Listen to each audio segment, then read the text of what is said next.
dipersembahkan oleh Kopi Luwak mengucapkan selamat menunaikan ibadah puasa. Selamat malam para pemirsa, ketemu lagi di Hot Room dengan saya Hotman Paris. Serangan Amerika dan Israel terhadap Iran berlanjut terus. Dan kita masyarakat Indonesia perlu tahu karena perang tersebut berakibat terhadap kehidupan kita. Antara lain harga minyak naik drastis. Apakah mungkin pimpinan baru Iran bakal mau berunding dengan Amerika Israel? Pimpinan baru Iran, Mujtaba, adalah orang mungkin yang paling sakit hati terhadap Amerika Israel. Karena apa? Bapaknya meninggal, Ali Khamenei, ibunya meninggal, adiknya meninggal, istrinya meninggal, anaknya meninggal. Apakah itu akan membuat militer Iran akan semakin agresif? Inilah Hot Room. AS Israel kian menekan, Mujtaba siap melawan.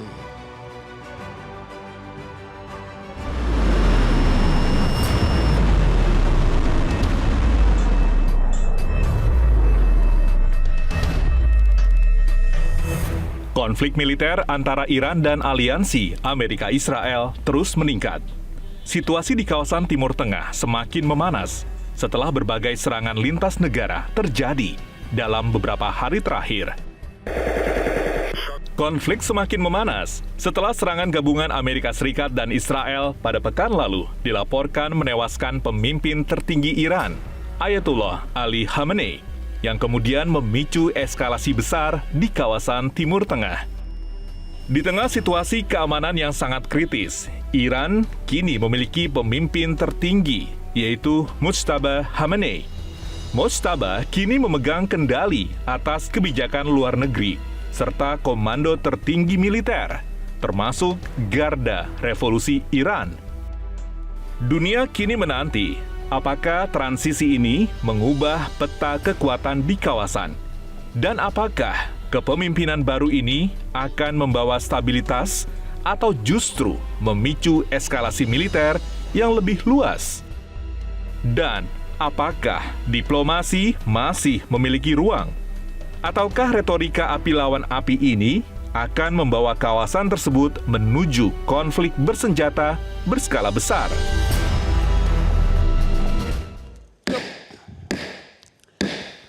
Para pemirsa, banyak orang menyarankan agar tidur 8 jam sehari. Kalau kau tidur 8 jam sehari, berarti sepertiga dari hidupmu akan dipakai untuk tidur. Saya tidak mendukung pendapat itu. Hotman hanya tidur 4 atau 5 jam sehari. Dan lihatlah kesuksesan yang saya dapat. Bekerja keras. Caranya bagaimana? Agar tetap segar dan konsentrasi. Kopi Luwak hitam premium, itulah kopi kesayangan Hotman. Sehingga sekarang aja udah malam masih tetap bekerja keras. Oke? Jadi sekali lagi, jangan tidur 8 jam sehari. Itu saya tidak nasihatkan. Kalau kau ingin cepat punya Lamborghini, kopi kesayangan Hotman. Halo Pak Hasbullah. Halo Bang Hotman. Coba Bapak dulu kasih analisa ke para pemirsa dengan pimpinan baru Mujtaba ini. Siap. Apa yang bakal terjadi setelah bapak ibunya meninggal, istrinya meninggal, adiknya meninggal, anaknya meninggal, dibunuh oleh serangan Amerika Israel. Siap. Silakan. Makasih Bang Hotman. Saya mencoba kasih ilustrasi dalam waktu yang sesingkat-singkatnya. Ya. Dan kita harapkan nanti bisa bareng-bareng sambil ngopi untuk menjelaskannya lebih dalam lagi. Yang pertama begini, ini kita kalau dalam hitungan saya, kita berada di kurang lebih 296 semenjak perang terjadi pada 28 Februari hari Sabtu jam 1 siang, kurang lebih waktu Indonesia. Apa perkembangan terbaru? Saya ingin mengatakan di 296 sekarang adalah justru keunggulannya yang saya lihat berada di pihak Iran. Sekarang ini, yang menentukan secara terminologi, secara diskursus itu Iran sangat dominan. Dan kalau dirunut ke belakang, bagaimana Iran yang awalnya tertinggal, ibarat sepak bola, Ya. Bang Hotman ya. Ibarat sepak bola, Iran ini kebobolan di menit pertama. Ya. Bayangkan serangan pertama sudah berhasil membunuh pimpinan-pimpinan utama termasuk Ayatullah Ali Khamenei. Ya. Dan kita lihat kondisi Iran dari menit pertama sampai kedua, ketiga itu cukup kedodoran. Ya. Tapi ada titik balik yang kita ikutin bareng-bareng, yaitu di jam 231 ketika Ali Mujtaba Khamenei sudah diumumkan secara resmi sebagai pemimpin tertinggi. Ya. Saya melihat peperangan, permainan, kalau ibarat sepak bola sudah mulai berimbang semenjak 231 jam. Ya. Dan waktu-waktu selanjutnya sampai sekarang bukan hanya berhasil mengimbangi, tapi saya melihat justru Iran semakin dominan. Ya. Bahkan sekarang Iran seakan-akan tidak mau lagi diatur oleh terminologinya Amerika. Ya. Yang terbaru misalkan Trump sampaikan bahwa perang ini akan segera berakhir dalam waktu dekat. Ya. Tapi orang Iran bilang sekarang yang menentukan kapan berakhir adalah kami. Ya. Dan kalau ditanya tadi kaitannya dengan Mujtaba Khamenei, itu adalah faktornya. Ya. Yang menjadi perubahan dari pola serang dan pola Faktor maksudnya kenapa? faktor yang kemudian membuat organisasi peperangannya Iran jauh lebih efektif. Saya Karena? ilustrasikan menggunakan tiga model serangan. Yang pertama serangan langsung, yaitu dalam bentuk roket dengan roket. Yang kedua dia menggunakan dua sayap yang itu berkaitan dengan minyak, yaitu Selat Hormuz dan menyerang negara-negara Arab Teluk. Ya. Nah, serangan lewat rudal itu tidak berimbang. Mungkin nanti Pak Tidak berikutnya berimbang maksudnya? jauh lebih banyak minimal data-data yang disampaikan yang jadi korban adalah dari pihak Iran. Yang terbakar, yang meninggal. Yang korban dari pihak Iran? Dari Iran banyak sekali. Oke. Tapi yang justru efektif menurut saya serangan dari sayap. Yaitu mulai dari Hormuz, kemudian dengan menyerang wilayah-wilayah yang kaya minyak. Ya. Kenapa saya katakan efektif? Karena ini sifatnya bola lambung. Bukan langsung gol, tapi dia lewat katakanlah orang-orang yang tidak diuntungkan dengan perkembangan harga minyak ini. Ya. Dan itulah situasi kita sekarang, dunia sekarang, di mana semua menginginkan perang ini berakhir, perang ini tidak boleh dilanjutkan karena sudah mengancam keberlangsungan dan kebaikan kita semua. Jadi si Mujtaba ini siapa sih? Apa memang dia satu-satunya yang calon kuat? Kalau kita analisa kenapa warga Iran memilih Mujtaba. Nah ini saya menyebutnya Mujtaba sebagai Ali Khamenei Plus. Sebenarnya media-media di kawasan menyebut Mujtaba sebagai Ali Khamenei kedua. Tapi menurut saya kurang keras. Lebih keras kalau kita sebut sebagai Ali Khamenei Plus. Kenapa disebut Ali Khamenei Plus? Kalau kita lihat Mujtaba, yang pertama sebagai anak sudah pasti dia akan melanjutkan ideologi bapaknya. Sepak terjang bapaknya. Apalagi dia memang dekat dengan orang-orang yang berkuasa di era bapaknya. Tapi ada yang istimewa dari Mujtaba dibandingkan Ali Khamenei. Yang pertama sekarang usianya jauh lebih muda, masih 50-an. Dan yang kedua, yang menurut saya ini konteksnya yang sangat khas kebudayaan Iran. Mujtaba lahir dalam keadaan yang kata Bang Hotman tadi, penuh dengan derita. Derita. Nah yang tidak dipahami oleh banyak orang, Iran ini sejarahnya derita itu justru kekuatan. Jadi jangan tawarkan penderitaan bagi rakyat Iran. Mereka sudah bertahun-tahun, berpuluh-puluh tahun, bahkan beratus-ratus tahun terbiasa dengan menghadapi situasi yang katakanlah tidak ideal.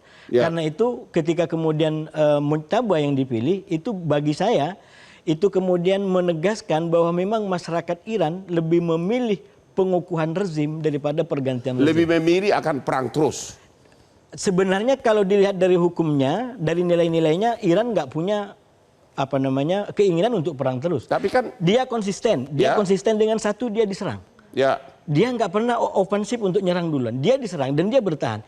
Yang kedua, kalau kita baca dari pernyataan terakhir, walaupun dia bilang kami yang menentukan kapan akan berakhir, syaratnya dia nyatakan, yaitu kalau Amerika dan Israel sudah tidak menyerang kembali.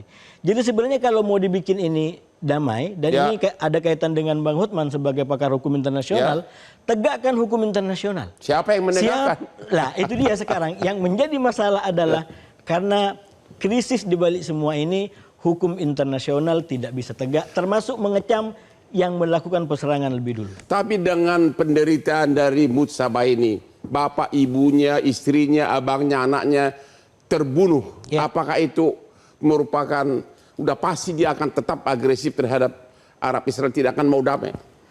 secara manusiawi itu akan sangat mempengaruhi. Tapi sekali lagi seorang pemimpin bukan hanya orang yang mengedepankan sisi emosional. Jadi saya yakin tetap akan ada nilai yang memandu beliau.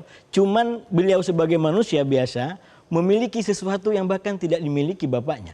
Bapaknya lahir dari keadaan yang jauh lebih stabil ketimbang Mujtaba hari ini.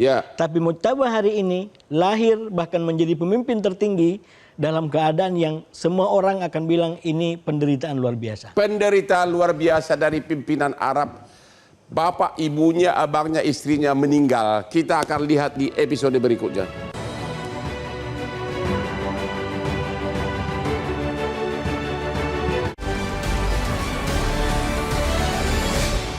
Dipersembahkan oleh Kopi Luwak mengucapkan selamat menunaikan ibadah puasa.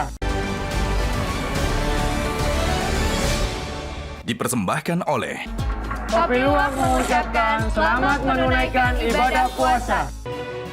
Ketemu lagi di Hot Room, perang Amerika-Israel lawan Iran. Pak Ridwan Habib.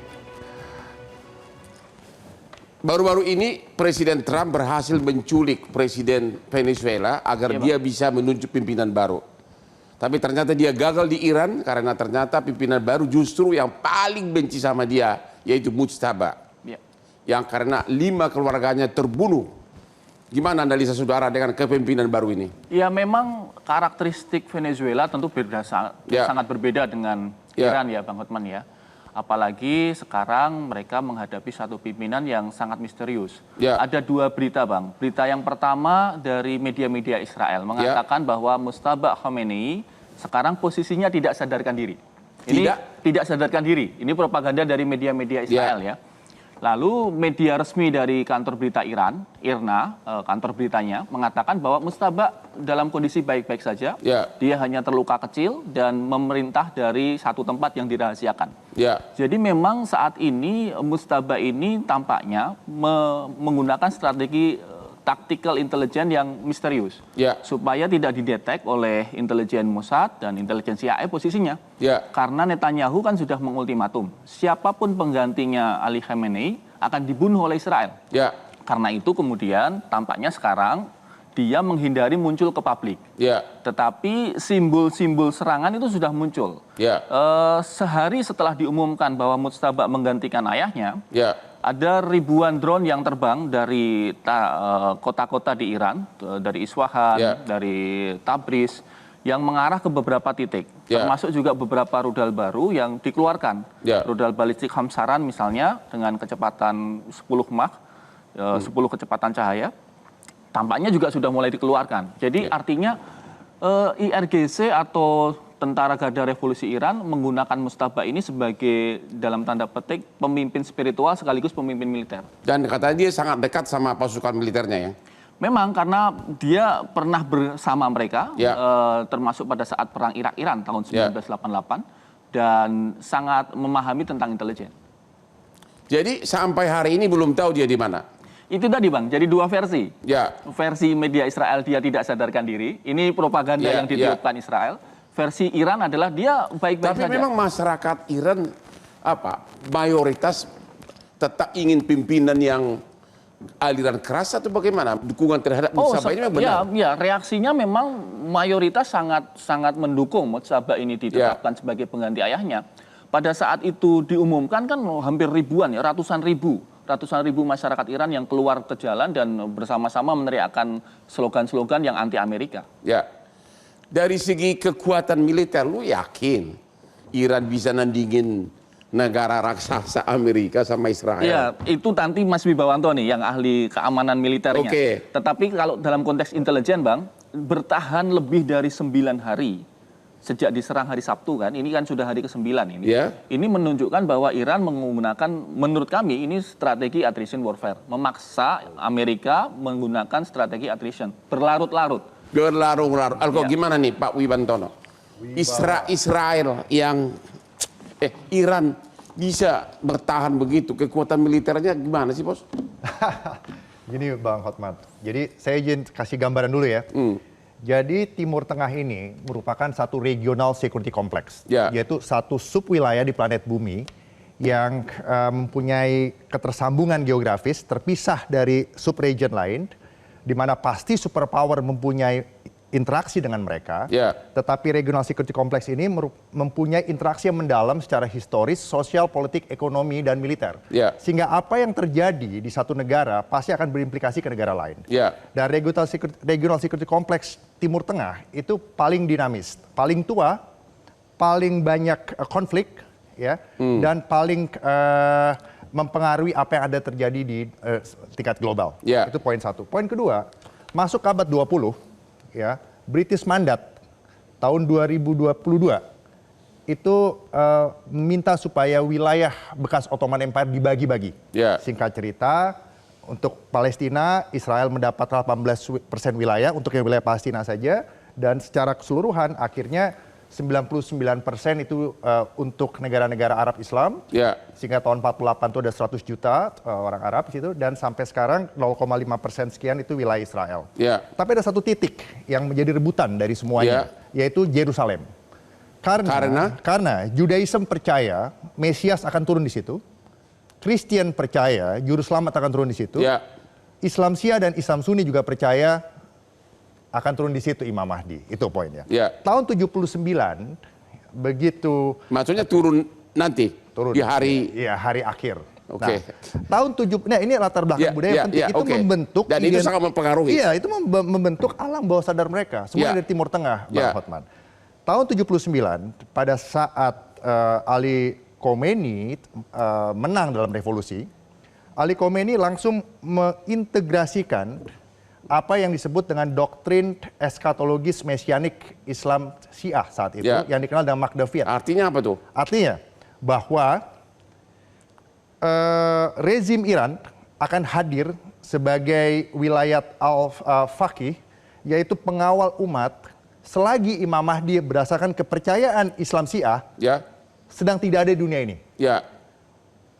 Selama tidak ada, hilang sejak abad 9, dunia ini akan menghadapi apa yang disebut ketidakadilan. Dan saat itu Imam Khomeini langsung menjelaskan bahwa sumber ketidakadilan adalah dua, Israel dan Amerika. Nah, ada perbedaan geopolitik yang begitu harsh, begitu tajam. Karena pengaruh Israel yang begitu kuat di region setelah tahun 48, dan juga arsitektur keamanan di Timur Tengah yang Western heavy. Nah, di dalam perjalanan dari tahun 79 sampai tahun 2026 ini, memang negara Iran itu paling banyak membunuh dalam perspektif Amerika. Membunuh dalam perspektif Amerika perspektif Amerika, warga Amerika. Di mana? Ya di mana-mana selama perjalanan dari 79 sampai sekarang. Itu dari perspektif Amerika. Dari perspektif Iran, mereka percaya bahwa ini semua adalah perjuangan melawan ketidakadilan. Karena doktrin Makdaviat yang sudah terinternalisasi. Jadi penderitaan itu adalah bagian dari mencapai masa depan yang baik. Penderitaan untuk mencapai masa depan yang baik. Jadi mereka itu sudah teruji dengan strategic endurance warfare yang disebut tadi. Jadi, apa itu? Perang berlarut lah. Perang berlarut. Nah, karena sejak tahun 79, postur militer Iran itu dibagi dua, Bang. Yang pertama adalah militer yang sangat konvensional, peninggalan Pahlavi yang disebut dengan Artes. Itu tentara teritorial. Tetapi IRGC yang merupakan korps revolutionary, penjaga rezim, itu sangat kuat di dalam hal-hal peperangan asimetris. Contohnya, mereka kuat secara politik, kuat secara ideologis yang tadi saya dengan Dr. Madavia, dan mempunyai jaringan network proksi di koridor utara dari Iran, Irak, Syria, Lebanon, sampai ke bawah ke Yaman Selatan, Houthi sampai ke daerah samudra, sampai ke daerah Red Sea dan juga di Selat Hormuz dan juga di wilayah Persia, Teluk Persia. Nah, dari sini kita bisa lihat gitu bahwa mereka sudah siap jika ada konflik. Yang pertama digunakan adalah misail untuk anti akses dan area denial. Jika itu gagal, perang berlarut. Tetapi yang akan dikerahkan adalah proksi. Nah, jadi kalau pertanyaannya kembali tesisnya adalah apakah pemimpin baru Mustabah ini akan melawan apa tidak melawan? Dari satu perspektif kalau di international relations itu dikenal dengan first image, pemimpin pasti akan melawan dengan karakter seperti beliau latar belakang. Dari domestik, ini juga kita melihat ada kelompok ulama kombatannya, ada IRGC, ada politisi-politisi yang cukup moderat seperti Presiden Iran, ada rakyat Iran. Mungkin mereka sekarang mempunyai suatu kesamaan bahwa mereka itu tidak mau pemimpinnya itu diinstal oleh siapapun. Oke. Itu poinnya. Ya. Nah, perlawanan itu bisa menjadi berat.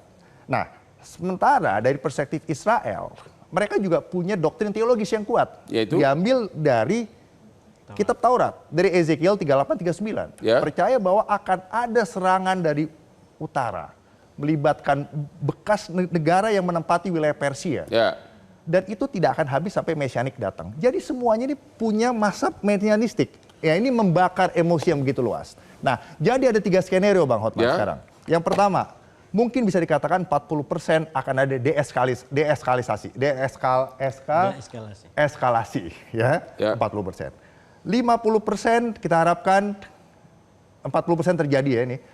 50% perang regional dengan melibatkan proksi-proksi yang ada di luar wilayah Iran. Ini yang akan menjadi konflik melebar di kawasan Timur Tengah. Dan akan berlanjut dalam waktu lama. Nah, yang ketiga adalah perang yang sudah melibatkan langsung great powers lainnya seperti Rusia dan China. Karena sejarah membuktikan 5 abad terakhir, 16 persaingan antara ruling power melawan rising power, 4 berakhir perang terbuka, 12 tidak perang terbuka. Berarti ada 75% chance, kebalik, 4 itu perang terbuka, tidak perang terbuka, 75% itu 12-nya dengan perang terbuka. Jadi ada chance akan ada perang terbuka, tapi kita tidak harap begitu. Akan ada chance perang 75% terbuka. Bagaimana nasib bangsa Indonesia ini? Temu lagi di Hot Room.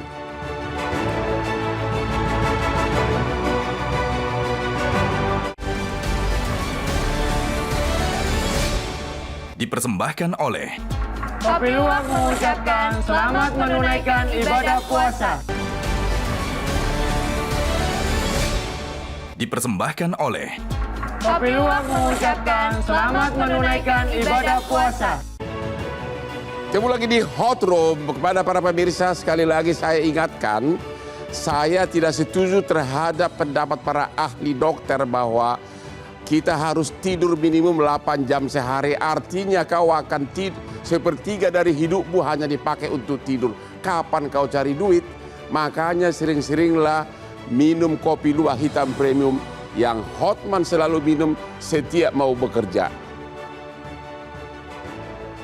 Bekerja keras adalah syarat utama untuk kesuksesan dengan berlian seperti ini. Aku penasaran Pak Wibawanto, ya. Saya dapat bocoran dari seorang petinggi di Washington DC.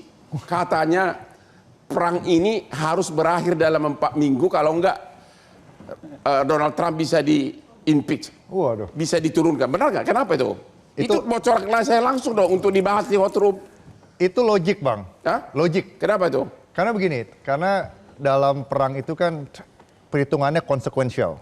Jadi jika kita tidak selesaikan dalam waktu 3 minggu, belum tentu bisa selesai dalam 4 minggu. Mungkin 3 minggu jadi 3 bulan. 3 bulan nggak selesai bukan berarti 4 bulan. Kenapa kata 4 minggu itu kenapa?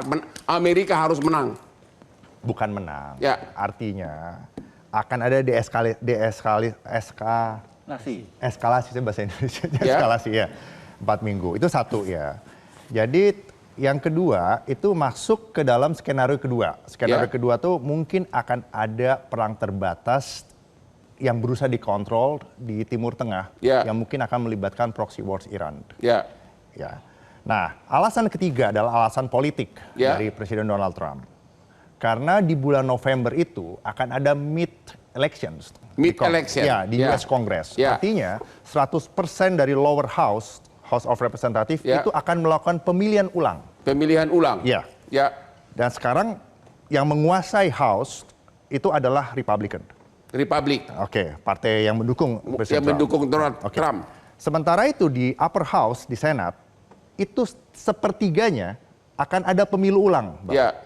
Nah, berarti kalau perang ini belum selesai, sampai di bulan September saja, chance Republikan menang itu semakin kecil gitu. Dan kalau Republikan menang, kalah, Donald Trump akan jatuh. Demokrat menguasai lower house dan upper house, ya chance untuk impeachment besar. Gimana itu Pak? Itu dapat bocoran saya langsung dari Washington DC. Gimana pendapat Bapak? Ya, saya rasa memang akan menjadi ujian bagi Trump ke depan.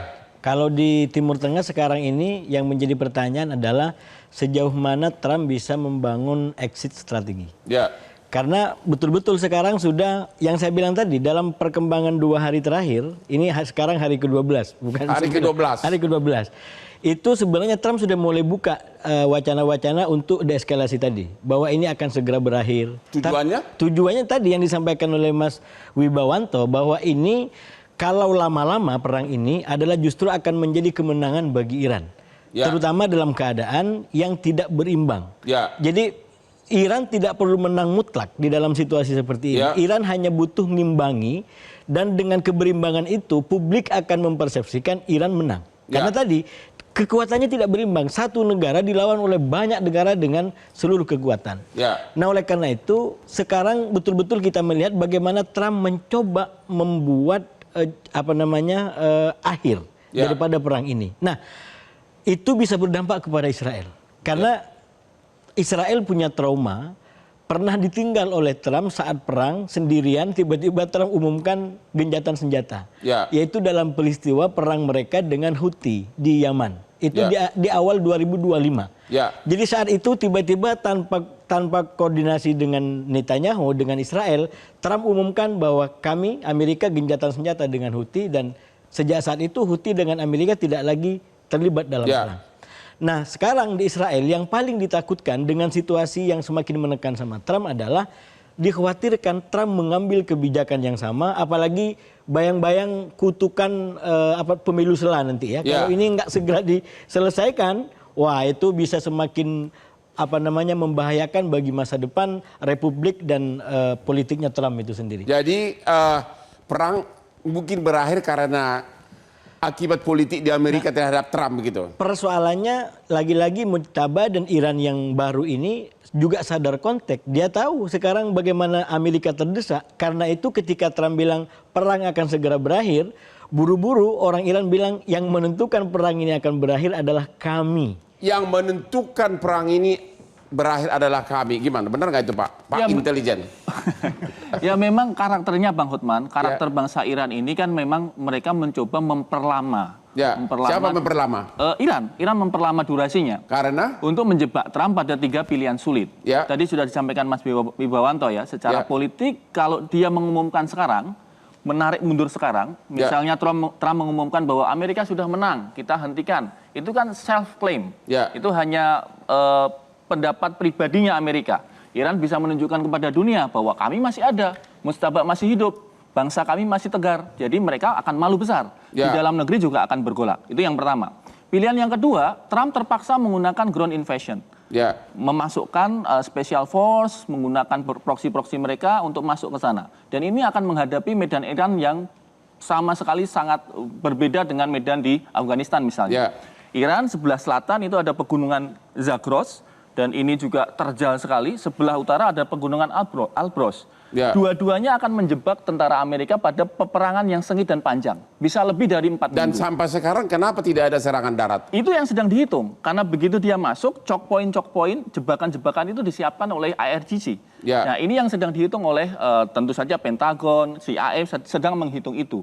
Pilihan yang ketiga untuk Trump juga sangat sulit, yakni mengaktifkan protokol nuklir. Dan ini hampir impossible. Karena kalau kemudian ini dia lakukan, maka akan memaksa Beijing bersikap, akan memaksa Rusia bersikap, dan Israel juga akan bersikap. Jangan lupa Beijing, Rusia, Israel itu sudah siap senjatanya. Dan kalau itu dilakukan, ya kita hancur sama-sama Bang, perang dunia ketiga. Kita akan perang dunia ketiga. Itulah masyarakat Indonesia, ikutilah perkembangan perang Amerika-Irak, Amerika-Israel melawan Iran. Karena mempengaruhi hidup kita. Temu lagi di Hot Room.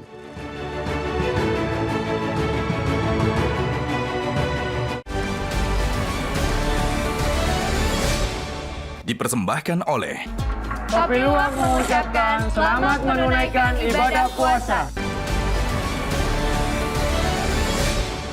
Dipersembahkan oleh Kopi Luwak mengucapkan selamat menunaikan ibadah puasa. Ketemu lagi di Hot Room. Presiden Amerika tidak berhasil mengganti rejim penguasa di Iran karena ternyata yang ditunjuk justru ada anak dari almarhum Al-Khamenei. Apa akibatnya ini? Pertanyaannya adalah, apa sebenarnya yang membuat Iran itu begitu kuat berperang? Apakah pandangan hidup atau ada faktor lain? Coba singkat-singkat karena ini segmen terakhir. Oke, secara sejarah mereka bangsa Persia. Bangsa Persia. Mantan superpower. Superpower. 60% etnik di Iran itu masih Persian. Persia. Diikuti oleh etnik Azerbaijan dan Kurdi.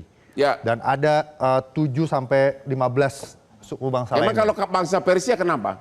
Mantan superpower, ada mentality yang berbeda. Mentality yang berbeda. Itu satu. Yang kedua, sejak tahun 79, Iran ini unik dengan doktrin yang kuat dari Ali Khamenei.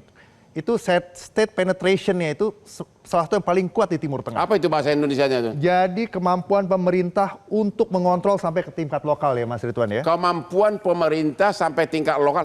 Apanya? Cara berpikirnya atau apanya? Kekuatan formal, pembagian resource, pajak, pengaturan hukum, keamanan, bahkan menguasai jaring-jaring informal. Tidak oligarkinya, warlord, artinya proxy. Masyarakat paling bawah pun percaya sama pimpinannya. Karena ada doktrin Madaviat yang kuat. Karena ada doktrin teologis yang kuat yang ditanamkan. Teologis yang kuat sejak tahun 79. Dan sekarang mereka yang mimpin di Iran itu adalah kelahiran 70-an. Jadi apa itu mirip-mirip dengan contoh misalnya umat Katolik sangat tunduk kepada paus. Itu bisa nggak dibandingkan begitu? Saya ngobrol sama Mas Hasib, bisa ada analogi simpel begitu. Oh begitu. Ketaatan menjago kan? Keturunan apa? Jadi ada namanya ketaatan struktural dan ideologis. Ketaatan struktural dan ideologis. Itu ya, poinnya. yaitu seperti karena udah percaya sama pimpinan agamanya begitu. Ya, jadi sekarang mungkin mereka sebagian rakyat Iran mungkin tidak suka ditekan di era Khamenei misalnya katakan begitu. Tapi mereka juga mungkin tidak suka kalau harus dipaksa menerima pemimpin yang diimport dari negara lain. Jadi yang win-win sebenarnya buat Presiden Trump yang belum tercapai sasaran politiknya. Kalau di Amerika tuh operasi militer harus disertai dengan tujuan politik yang jelas. Close switch itu. Tujuan politik Presiden Trump mengganti rejim itu belum berhasil. Tujuan belum berhasil. Oke, sekarang kita bertanya Pak Ridwan. Apa yang membuat masyarakat Iran itu begitu kuat? Apakah karena dia bangsa Persia? Apakah dia sangat taat kepada pimpinan agama seperti umat Katolik taat kepada paus? Bagaimana? Bang Hotman, salah satunya juga karena kaderisasinya yang luar biasa. Kaderisasi. Jadi indoktrinasi ideologi itu dilakukan secara bertahap sejak sekolah dasar sampai university. Apa mirip-mirip dengan Pancasila? Kita kan dari mulai SD sudah belajar sila pertama sampai kelima. Gimana itu? Iya, kita berharap Pancasila bisa seperti itu sebenarnya. Tapi nggak seperti itu kan? Belum. Tapi kembali ke Iran tadi. Karakteristiknya itu sangat menyala Gen Z-nya. Jadi ketika Ayatullah Ali Khamenei wafat itu, yang turun ke jalan itu Gen Z. Jadi bukan orang-orang tua. Ini yang wafat usianya 89 tahun. Tapi yang turun ke jalan usia 16, usia 15, usia 17. Dengan mata menyala-nyala dan mereka meneriakkan death to America. Dengan bahasa Inggris. Untuk menghina Trump gitu kan. Supaya kalau dengan bahasa Farsi kan mungkin Trump nggak paham. Jadi mereka chantingnya death to America. Jadi apa ya? Indoktrinasi yang kuat. Kaderisasi yang sangat kuat. Kaderisasi yang kuat. Dari bawah, dari sejak elementary dan sampai juga faktor sejarah mereka adalah yang kita dipelajari sejarah Persia. Itu Persia terkenal bangsa besar. Bangsa penguasa zaman dulu. Bangsa yang gigih, bangsa yang petarung. Jadi Anda yakin tidak akan gampang ditaklukkan? Oh tentu, tidak akan mudah. Dan ini akan pasti lebih panjang. Akan nuklir gimana? Oh tidak mungkin kalau nuklir. Saya tidak meyakini itu karena Trump pasti kalau akan. Pada akhirnya Iran dead or alive, ya pasti pakai nuklir dong. Iya, kemungkinannya ada, cuma sangat tipis Bang Hotman. Bagaimana dengan Pak Hasbullah? Benar nggak bahwa rakyat Iran itu begitu patuh sama pimpinannya karena kaderisasi yang bagus? Di sana ada korupsi nggak sih? Korupsi insya Allah ada di mana-mana. tapi itu bukan soalnya. Yang dari tadi tidak dibicarakan dalam satu istilah Bang Hotman ya. Dan ini mungkin kealpaan atau diabaikan oleh Trump. Bahwa Ayatullah tertinggi itu bukan hanya sekedar pemimpin politik. Bukan hanya sekedar pemimpin negara. Tapi dia pemimpin spiritual. Bahkan pemimpin hati nurani. Pemimpin hati nurani. Jadi itu udah kalau berat, orang sudah dipimpin hati nuraninya dan pemimpinnya dibunuh dengan cara seperti Trump, maka yang akan terjadi bukan pergantian rezim. Saya dari awal sudah sampaikan, Bang Hotman, ini yang akan terjadi ke depan adalah dua, pergantian rezim atau penguatan rezim. Tapi dengan cara Trump membunuh pemimpin hati mereka, maka mereka kemudian turun ke jalan. Apalagi ini di Syria yang disampaikan oleh Mas Wibiwanto tadi, selain pemimpin fungsinya tadi, pemimpin di Iran juga berfungsi sebagai mengurus umat sambil menunggu kedatangan pemimpin yang maha adil, yaitu Imam Mahdi, yang nanti juga akan ketemu dengan doktrin lebih tinggi lagi, yaitu Nabi Isa atau Yesus dalam keyakinan agama lain. Jadi ini ada tali temali, ini mereka sangat dihormati menjalankan kepemimpinan sekarang sebelum datangnya pemimpin-pemimpin adil ini. Sekali lagi, ini itulah bukan, aspek spiritual. Itu aspek spiritual yang tidak diabaikan oleh Amerika dan Israel ketika melakukan serangan dan membunuh pemimpin hebat ini pada tanggal 28. Mau sekuat apapun spiritual, kalau akhirnya Donald Trump membombardir habis-habisan, itu mungkin enggak? Bang Hetman sudah bisa menjawab, badan bisa dibunuh, tapi cinta tidak akan pernah dibunuh. Oke, maksud saya pada akhirnya Iran akan takluk kalau benar-benar serangan militer habis-habisan oleh Amerika dan Israel. Bagaimana? Walaupun spiritualnya kuat banget.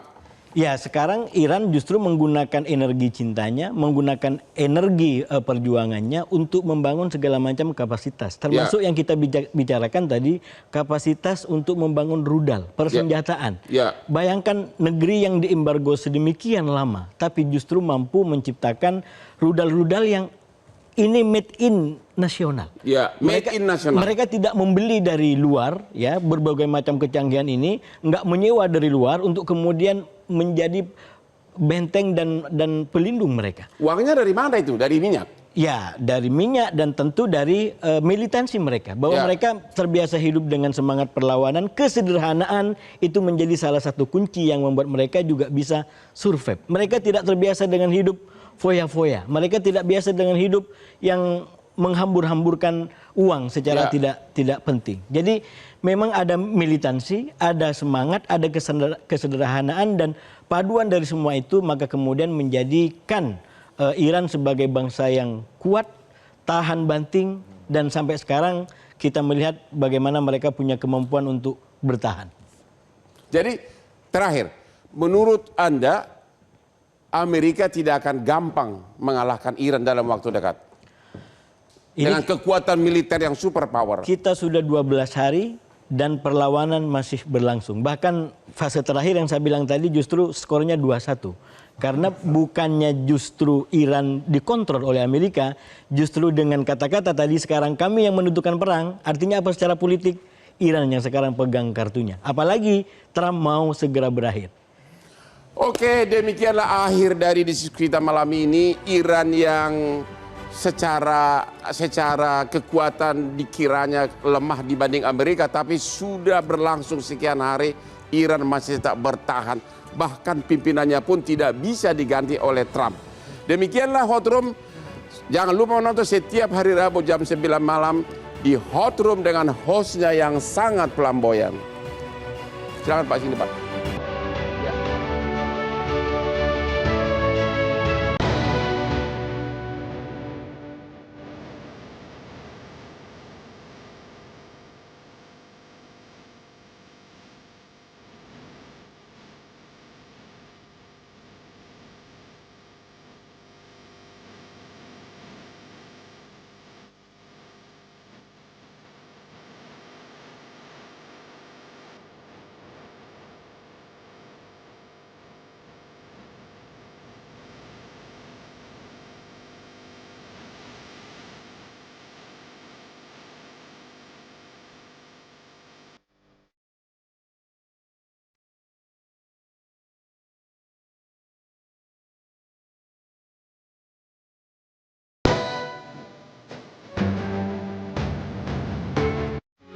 Metro TV.